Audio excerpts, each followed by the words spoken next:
Hello, friends. We have come to lesson 20 of marketing management.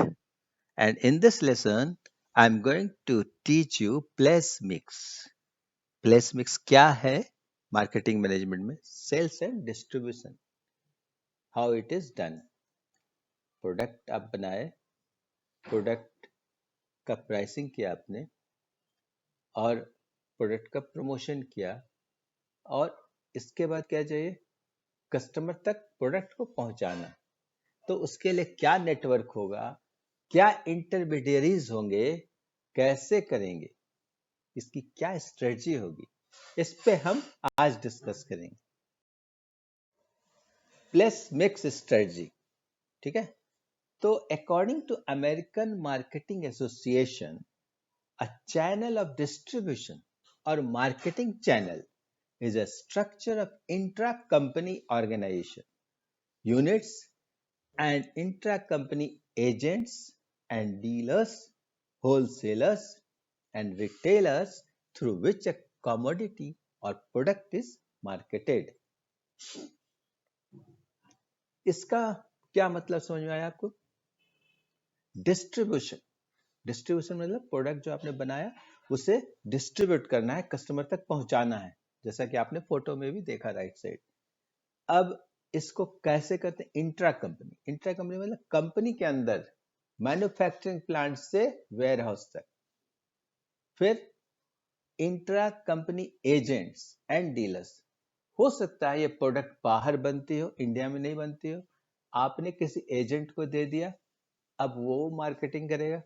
तो agent के पास कैसे आएगा, एजेंट कैसे वो अपने डीलर्स को देगा, फिर dealers, distributor, wholesaler, whatever, retailers, उनके पास जाएगा। तो इनकी क्या स्ट्रेटजी होगी, क्या कमीशन होगा, कैसे जाएगा, this all things are explained in the strategy, place mix strategy. तो इसका इंपॉर्टेंस क्या है? First of all we should know that information provider, आपने प्रोडक्ट बनाया, हो सकता है ये प्रोड्यूस करने वाला कहीं महाराष्ट्र का आदमी हो और इसको बेचने वाला वो किसी दूर दराज वेस्ट बंगाल या फिर बिहार या उत्तर प्रदेश के लोग हों, खरीदने वाले भी आपके उस स्टेट के हैं। तो आपके कस्टमर हैं कहीं और प्रोड्यूसर हैं कहीं और। तो प्रोड्यूसर कैसे जान सकेगा कि जो कस्टमर है उसका नेचर क्या है, उसका कस्टम क्या है, उसका रिलीजन क्या है, उसका टेस्ट क्या है? तो उसके बारे में ज़्यादा क्लोजली जानकारी अगर नहीं मालूम हो, उनके हैबिट्स के बारे में नहीं पता हो, उनके प्रेफरेंसेस के बारे में नहीं पता हो, उनके साइकोलॉजी के बारे में नहीं पता हो, तो कैसे आप उसके करीब पहुंच पाओगे? तो सबसे इंपॉर्टेंट चीज है कि हमें इनके थ्रू, इंटरमीडियरीज के थ्रू, जो डीलर है, होलसेलर है, डिस्ट्रीब्यूटर है, इनके थ्रू हमें लोकल कस्टमर के बारे में जानकारी मिलती है। इंफॉर्मेशन प्रोवाइडर, वहां पे किस तरह के प्रोडक्ट आपको बेचना चाहिए, क्या उसमें अपील होना चाहिए, जैसे कि कस्टमर्स की ओर अट्रैक्ट हो, उनकी जरूरत क्या है। Next is matching buyers and sellers, अगर आपको उनके बारे में जानकारी मालूम हो कि उनकी ऐसी चीजों की जरूरत है, उनकी ऐसे रिक्वायरमेंट है, उनके डे टू डे लाइफ ऐसा है, then it is very easy to reach them to fulfill their requirement. Time and place utility, so the product has to be delivered at the right time at the right place. See, in Diwali, have you seen that during Dhanteras there is record breaking of sale of automobiles, two wheelers, jewelries. So what is that? On Dhanteras only these products are required, and at the right place means where the customer is. अगर customer Manipur में है तो वहां पे Maruti car चाहिए, और कब चाहिए? धनतेरस में चाहिए। सो that is at the right time at the right place. Assortment of products, selling in convenient lot, आपने प्रोड्यूस किया, पैकिंग किया, आपने भेजा, लेकिन उसको एक कन्वीनियंट लॉट में बनाना कि कस्टमर के अफोर्डेबल हो। अगर वो बहुत बड़ा लॉट है तो वो बेच नहीं पाएगा, कस्टमर का पॉकेट छोटा है। तो you have to think about it, और you can make the bundle of products. Slow moving fast moving product का एक बंडल बना लो और then you sell it. Price stability, आप हमेशा प्राइस को बढ़ा घटा नहीं सकते, it has to be stable. So whatever discount you are giving, whatever schemes you are giving to the dealer or wholesaler, they do not pass it on immediately. And if they do not pass it on, you will say, you will blame the dealer is earning money too much. It is not like that. They are modulating it. What is that? कभी जब cell down होगा उस समय आप तो scheme नहीं दोगे, वो स्कीम दे करके उसको निकालेगा, वो उसको आगे बढ़ाने की कोशिश करेगा। जब आप नहीं भी दोगे तब भी वो डिस्काउंट देता है, जब आप देते हो तब भी उतना ही डिस्काउंट देता है। तो आपको बुरा क्यों लगता है? स्टेबिलिटी मेंटेन होती है। Assistant product function specially in marketing activities, और वो प्रोडक्ट फंक्शन में उसको, जैसे मार्केटिंग एक्टिविटीज है ना, कि एग्जीबिशन में पार्टिसिपेट करना है या डेमोन्स्ट्रेशन करना है, डिस्प्ले करना, किसी भी तरह की एक्टिविटी जिससे कस्टमर को कन्विंस करना, उसमें वो सब। Next is convert potential buyers into profitable orders. उसका काम है ना, सेल्समैन वो रखता है। आप हो सकता है कस्टमर केयर के हेल्प से number of inquiries you are sending to the dealer, but the dealer is converting into sale. उनकी टीम होती है, उसको आप ट्रेनिंग देते हो और वो उस ट्रेनिंग से फायदा उठाकर वो कस्टमर को कन्विंस करता है। Not just serve markets, but they must also make market. केवल मार्केट में जो नीड है उसको नहीं सप्लाई करता, बल्कि they also make the market. जहां पे उस प्रोडक्ट के बारे में कोई नहीं जानता, वहां पे कुछ ऐसा एक्टिविटी करके उनकी जरूरत को, जो डोरमेंट नीड है, उसको निकालता है, उसको उभारता है। हो सकता है हम उस प्रोडक्ट के बारे में हमें नहीं मालूम है ना, कुछ ऐसा ड्रिंक है जो मुझे नहीं पता है, और हम सिर्फ जो अवेलेबल ड्रिंक बाजार में उन्हीं को देख करके, soft drink, we enjoy that. We do not know that kind of drink which can give me better enjoyment. And that kind of thing, suppose if company is proposing me, offering me, then I will taste it, and then if I like, I will become fan of that. So same thing it is happening. They make the market. The firm's sales force and advertising decisions depends on how much training and motivation dealers need. तो company का जो sales force है वो decide करता है कि क्या advertisement करना है, कितना डीलर को ट्रेनिंग देना है, और उनको मोटिवेशन के लिए और क्या करने है ना। तो हमारी जो टीम होती है ना, वो उनके टीम को ट्रेनिंग करती है। कंपनी के टीम डीलर्स के टीम को ट्रेनिंग देती है। एडवर्टाइजमेंट का उन्हीं से, आपके जो एरिया सेल्स मैनेजर हैं वो उन्हीं से डिस्कस करके कंपनी को प्रपोज करते हैं कि कौन सा एडवर्टाइजिंग मीडिया यहाँ पर पर्टिकुलर इस टेरिटरी में बहुत ही कामयाब होगा। Ensure proper availability of desired products, और उनकी जरूरत क्या है डीलर्स की, वो उस टीम का, जो कंपनी की टीम है, वही बताएगा ना। तो इसी डिस्ट्रीब्यूशन चैनल के थ्रू हमें रिक्वायरमेंट भी पता चलता है। एस्टेब्लिशिंग कोऑपरेशन बिटवीन डिस्ट्रीब्यूशन, और इन जो आपके डिफरेंट नेटवर्क्स हैं, आप you are maintaining this, suppose this supply chain management, and during with that supply chain management you will come to know that in this area, suppose in the South India, the product availability is not available, it is not there. What will you do? You can take the help of some other part of the India and then supply it, or the distributors or the dealers among them. So in one district, one dealer is not having products and the demand is there. In other district, the demand is less. They can have coordination in between them. They can get it from there. तो इसमें आपस का cooperation से customer हमारा छूटता नहीं। एक और चीज यहाँ पे लिखा है ग्रीन कलर में, यू मस्ट रीड इट, कि ये चैनल मेंबर जो है ना, जो डिस्ट्रीब्यूशन चैनल है, ये लोग कितने इंपॉर्टेंट हैं। कंपनी इसमें 30 to 50% off the selling price they are spending, मतलब उनका जो कमीशन है ना, वो 30 से 50% है। 100 रुपये का है तो 30 रुपया से 50 रुपया इन्हीं के कमीशंस में जाता है, जबकि एडवर्टाइजमेंट में सिर्फ 5 से 7 रुपया ही हम खर्च करते हैं 100 में। तो यू कैन अंडरस्टैंड कि कितना इम्पोर्टेंट है। और इन चैनल के बिना, बिना डिस्ट्रीब्यूशन चैनल के, no company can sell the product. Push and pull strategy, what is that? Earlier also had explained, I think. Push is what? You give heavy discount to the dealers, है ना? Heavy discount you are giving to the dealers, and you are just pushing it to the dealer. You keep the stock. You also give credit. You have given discounts as well as credit. The dealer is forced to buy it. You can sell it today, but after that what will happen? They, by seeing the stock, huge stock, they will apply effort, and because they have not invested any amount, it is given to credit and discount is also there, they will apply full effort to sell it in very less time. तो ये push method हुआ। अब pull क्या है?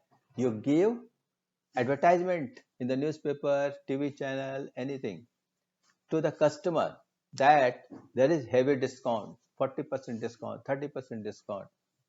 After seeing that ad, customers will come directly to the dealer, retailer, and they will ask for the product. तो ये पुल method हो गया। वो ऑटोमेटिक इनके पास आएंगे, और जब इनके पास आएंगे तो डिमांड करेगा डीलर, रिटेलर कि इन्हें पार्ट्स, प्रोडक्ट्स चाहिए। तो ये पुल मेथड हुआ, वो पुश मेथड हुआ। डिस्ट्रीब्यूशन चैनल्स कितने तरह के होते हैं? Delivery is the main M of distribution channel. The availability and reachability of all public and private goods and services to final customers can be made only through distribution channel. तो बिना इसके हम बेच नहीं सकते, हमें डिस्ट्रीब्यूशन चैनल चाहिए। तो ये इसमें 3 तरीके का बताया गया। एक direct marketing channel, zero level, दूसरा इनडायरेक्ट मार्केटिंग चैनल, तीसरा हाइब्रिड और मल्टी चैनल डिस्ट्रीब्यूशन सिस्टम। तो डायरेक्ट, कंपनी से डायरेक्ट कस्टमर को आप सेल करते हो। इनडायरेक्ट थ्रू इंटरमीडिएट, होलसेलर है, डिस्ट्रीब्यूटर है, रिटेलर है। और हाइब्रिड में मिक्स है, कहीं पर आप डायरेक्ट, कहीं पे आप डिस्ट्रीब्यूटर के थ्रू। तो डायरेक्ट मार्केटिंग, यहाँ पे जैसा कि लिखा है, नाम क्लियर है कि selling at manufacturer's plant, ancient process when customer want direct sales, है ना? आप एक छोटी सी अगर कंपनी है, आप बनाते हो और बेचते हो, तो इतना आप इंटरमीडिएट्स में खर्च मत करो, डायरेक्ट आप बेच सकते हो। जहां पे बनाते हो वहीं पे कस्टमर के लिए एक रिटेल काउंटर खोल दो और आप बेचना शुरू करो। Door to door sale, you have seen that many people are coming to you and they are doing this advertisement that this kind of book is there. It is some religious book or something like that, or sometimes they come for this carpets, and then we are saying that clothes, so many bed sheets they are selling, no? Directly they come to the door and they sell it. That is door to door sale. Sale by mail order technique, purchasing of goods via mail delivery, order placed over phone or through website. Directly you see on the website and then send the mail, they will send you a link, you make the payment and then place the order. This is also direct. Sales by multiple shops, having own shops, Amway, Apple, OnePlus. So many ways are there that these companies are there, directly they are selling. There is no intermediaries in between. Say Amway, you already know, they directly sell, means from the company to the customer, and the retail counter, it is of the company itself. Indirect marketing channel, in that 5 categories are there. Direct, you saw that, from manufacturer to customer, in between there is no intermediaries. But indirect, what is that? First level, you see that one level channel, producer, then distributor or retailer, and then consumer. In automobile, what kind of structure is there? Producer, then it is going to the dealer, car automobile जो dealer है उनके पास जाता है, फिर वहां से direct customer लेता है. बस एक ही है बीच में, कंपनी से डायरेक्ट हम डीलर को देते हैं और डीलर से डायरेक्ट कंज्यूमर. इसके अलावा और कुछ नहीं.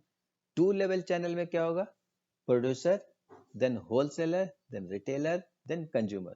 In consumer goods, this fridge, washing machine, AC, all these things are there, no? In these things, there are two, two intermediaries. One is wholesaler, then retailer, then consumer. तीसरा क्या है? Three level channel, producer, distributor, wholesaler, retailer, and consumer. In most of the FMCG, fast moving consumer goods, जैसे Hindustan Unilever, Procter and Gamble, Patanjali, so many companies are there. Tata products, fast moving consumer goods are there. So in that also three intermediaries are there. From wholesaler it goes to distributor, then distributor to wholesaler, then wholesaler to retailer, then retailer to consumer. Why it is like this? Why so many intermediaries? क्यों नहीं हम एक ही intermediary के बीच में रखते? तो इसका कारण है कि suppose you just think practically, Hindustan Unilever, how many products are there, what categories are there? It is a giant company, so many product lines are there, and in one product line so many items are there. So how can you control? If you assign this total responsibility to one this dealer, only one intermediary, he cannot give full attention to each and every item. It is not possible. So you have to divide it. You make dealer for particular category of items, then you again make for particular category of item, then distributor you can make for all. In between, in that distributor area, you can make some wholesaler, few wholesalers, and then retailer will be many. In each nook and corner, everywhere you can make retailer. Hindustan Unilever retailers you can find in every, I think, 500 meters. So many channel members are there, so much discounts are also required, but it will be very convenient. So through supply chain management software, you company people can understand in which retailer what item is not having sufficient stock. If you know that, it will be easier to follow up. अगर आप देखे होंगे किसी customer को कोई cold drink चाहिए, उसने मांगा कोका कोला, अगर कोका कोला नहीं मिला तो वो कहेगा क्या अवेलेबल है? Pepsi is there, take Pepsi. तो who is the loser? Coca Cola. तो availability is very much important, और इसी के कारण इतने सारे इंटरमीडिएरीज बनाते हैं ताकि सप्लाई हमेशा कंटिन्यूअस रहे. 4 level channel, as I explained you, कि जो प्रोड्यूसर है वो मार्केटिंग नहीं कर रहा है, वो किसी एजेंट को दे दिया, और फिर उसके बाद different channels are there in between, distributor, wholesaler, retailer, है ना. तो this kind of 4 level channel is there. Hybrid और मल्टी चैनल क्या हो गया? इसमें मिक्स है, इसमें डायरेक्ट भी है और इनडायरेक्ट भी है. तो इसमें जहां पर जैसी जरूरत है, अगर suppose you are company of FMCG and there is an institutional order, you can directly entertain. आप डायरेक्ट दे सकते हो क्योंकि बल्क क्वांटिटी है, उसमें आप ज्यादा डिस्काउंट से दे सकते हो, है ना. और उसको समझाने के लिए you can give lot of time, full technically also you can give input. Direct handle करने से ज्यादा सक्सेस मिलने की संभावना है। तो हाइब्रिड में दोनों चीज है, और जब रेगुलर सेल है वो इनडायरेक्ट मार्केटिंग चैनल के थ्रू कर रहे हैं, सो दैट इज हाइब्रिड। तो आप have you understood that 1 level, 2 level, 3 level, 4 level and hybrid और multi channel? Indirect marketing channel, what are those? What are they called? Sole selling agent, agent जैसे कि कई company बनाए और उसने agent को दे दिया, you do selling marketing. C&F, आप वेयर हाउस रखोगे, वो भी एक प्राइवेट पार्टी को आप दे सकते हो, you can give commission. Wholesaler, semi wholesalers, अब जब प्रोडक्ट को मार्केट में बेचना है तो डायरेक्ट रिटेलर को नहीं देते हो, बीच में होलसेलर होते हैं या सेमी होलसेलर। जनरली क्या होता है, एफएमसीजी में खासकर ज्यादा चैनल्स होते हैं, तो पहले एक डिस्ट्रीब्यूटर होता है। अगर हरियाणा में 20 डिस्ट्रिक्ट्स हैं तो आप दो डिस्ट्रीब्यूटर बना दो, 10 डिस्ट्रिक्ट के लिए एक, दूसरा 10 डिस्ट्रिक्ट के लिए अलग, और उसके नीचे आप होलसेलर बना सकते हो, सेमी होलसेलर बना सकते हो, जो कि सपोज दो डिस्ट्रिक्ट पे एक एक, तो 5 होलसेलर बना दिया, और उसके नीचे फिर रिटेलर, या हर डिस्ट्रिक्ट में एक होलसेलर बना दो, और रिटेलर तो हर जगह ही होगा। तो डिपेंड करता है कि वॉल्यूम ऑफ सेल्स कितना है, उस हिसाब से आप होलसेलर बना सकते हो। फिर वैल्यू एडेड रिसेलर्स, अगर कुछ प्रोडक्ट आप बनाते हो लेकिन कंप्लीट नहीं, उसमें कुछ वो वैल्यू एडिशन करके तब बेचता है, तो that is value added reseller. But you should have agreement with that, they are allowed to do that. Merchants, those who are selling your product through channels, that is merchants, they can have, they may not be your dealer having agreement something like that, but they can sell your product. Direct indirect channels में फायदा क्या है, दोनों में क्या difference है, where it is direct channel is preferred, where indirect channel is preferred.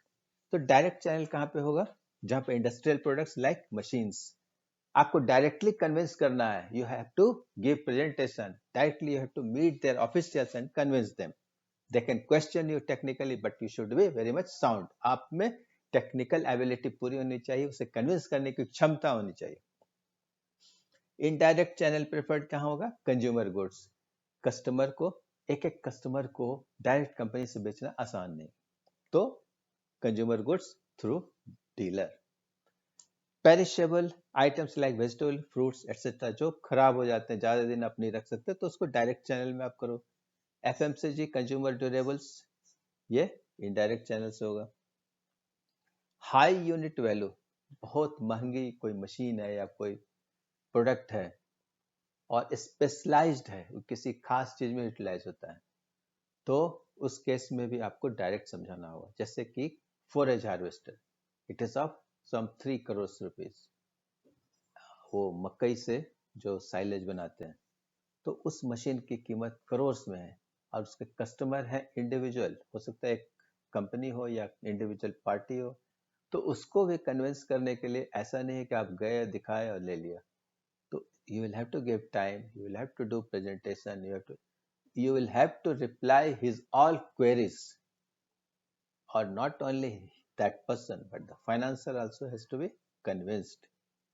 Low unit value में indirect channel कर सकते हो, सोप है, शैम्पू है, छोटी छोटी चीजें हैं, food items, customers purchasing very frequently, जो कस्टमर बहुत फ्रिक्वेंटली खरीदते हैं और बल्क में खरीदते हैं, ज्यादा वैल्यू है, तो उसको भी आप डायरेक्ट कर सकते हो। और नया प्रोडक्ट है तो उसको आप थ्रू डीलर के थ्रू करो, indirect. Thank you very much friends, hope you must have understood it, you have given very good time, very quality time.